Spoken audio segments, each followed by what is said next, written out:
எல்லாருக்கும் இல்லைன்னா அவங்க திமுகவின் முதல் குடும்பத்திற்கு தான் எல்லாருக்கும் எல்லாமே தவிர தமிழ்நாட்டு மக்களுக்கு கிடையாதுங்கிறத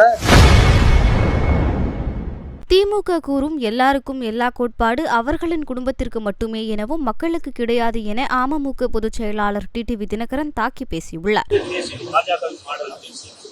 எல்லாருக்கும் இல்லைன்னா அவங்க திமுகவின் முதல் குடும்பத்திற்கு தான் எல்லாருக்கும் எல்லாமே தவிர தமிழ்நாட்டு மக்களுக்கு கிடையாதுங்கிறத தேர்தல் வாக்குறுதிகள்ல 90% நிறைவேற்றாமல் இந்த ஆட்சியாளர்கள் மக்களை ஏமாற்றிக் கொண்டிருப்பது தெரியும். அதனால அவங்க பேசுற அந்த தமிழ் வார்த்தை சேனங்கள்லாம் மக்கள் நம்ப மாட்டார்கள். இப்ப கூட பாத்தீங்கன்னா இன்னைக்கு இந்த தொலைக்காட்சிகள்ல பார்த்தோன்னா விசலம்பட்டி அருகே சும்மக்குண்டுங்கிற ஊர்ல 10th எக்ஸாம்ல நிறைய மாணவர்கள் அங்க 9 பேர் ஃபெயில் ஆயிருக்காங்க.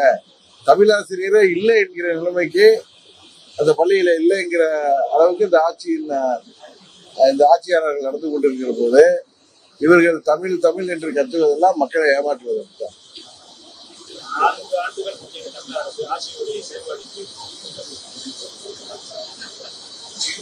இதுவரை இப்படி ஒரு மோசமான ஆட்சி நடந்ததில்லை என்பதுதான் மக்கள் எல்லா இடங்களிலும் பேசிக் கொண்டிருக்கிறார்கள். இதற்கு 26 சட்டமன்ற பொதுத் தேர்தலில் நல்ல முடிவு தரும்.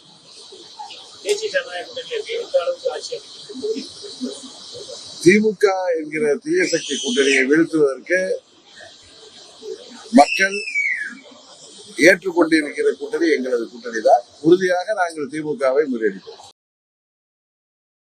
செய்திகளை உள்ளது உள்ளபடி தெரிந்து கொள்ள ரெஃப்ளெக்ட் நியூஸை சப்ஸ்கிரைப் பண்ணுங்க.